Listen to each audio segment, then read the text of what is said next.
अब हम साइनैप्स में जिन न्यूरोट्रांसमीटर्स को डिस्कस कर रहे थे उन्हीं की क्लासिफिकेशन के बारे में बात करेंगे, उन्हीं के टाइप्स के बारे में बात करेंगे कि वो कितनी टाइप्स के होते हैं। तो अगर मेजरली बात की जाए तो जो न्यूरोट्रांसमीटर्स हैं वो दो टाइप्स के होते हैं। We have excitatory neurotransmitters and we have inhibitory neurotransmitters.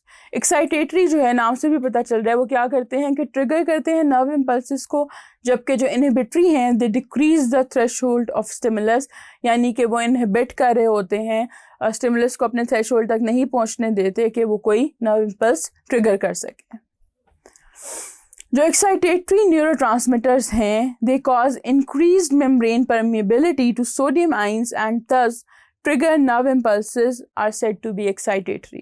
यानी कि क्या करते हैं कि मेम्ब्रेन परमिएबिलिटी बढ़ा देते हैं टू द सोडियम आयंस। जब सोडियम आयंस का इन्फ्लक्स होता है तो उसकी वजह से डीपोलराइजेशन हो जाती है, और डीपोलराइजेशन दैट मीन्स कि जो नर्व इम्पल्स है वो ट्रिगर हो गया है। अगर हम एक्साइटेटरी न्यूरोट्रांसमीटर्स की एग्जांपल की बात करें तो जो these neurotransmitters they are present in peripheral nervous system as well और central nervous system as well। जो peripheral nervous system में हमारा न्यूरोट्रांसमीटर काम कर रहा होता है that is excitatory in nature, acetylcholine, और जो हमारे सेंट्रल नर्वस सिस्टम में हैं वो डिफरेंट हैं। We usually have biogenic amines, यानी कि अमाइनो एसिड डेरिवेटिव्स हैं, जैसे कि एपिनेफ्रीन है, नॉर एपिनेफ्रीन है, सेरोटोनिन है, डोपामीन है।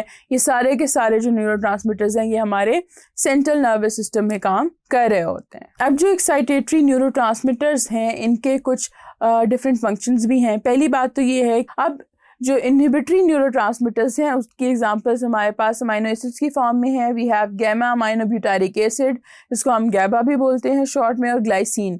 ये दोनों के दोनों जो हैं ये इनहिबिटरी न्यूरोट्रांसमीटर्स हैं। और इसके अलावा हमारे पास एंडोर्फिन्स हैं। एंडोर्फिन्स ऐसी पेप्टाइड्स हैं जो फंक्शन करती हैं as both neurotransmitters and hormones as well, और ये डिक्रीज़ करती हैं हमारी पेन की परसेप्शन। तो ये these are natural pain killers that are made by our body to fight the pain, और ये इनहिबिटरी होती है नेचर में क्योंकि पेन का जो सेंसेशन होती है उसको कम कर रही होती है, उसको डिक्रीज़ कर रही होती हैं। पेन का जो इम्पल्सेस होती हैं उनको ट्रांसफ़र होने पे इनहिबिट करती हैं। That's why these are endorphins are our natural pain killers and they are inhibitory in nature।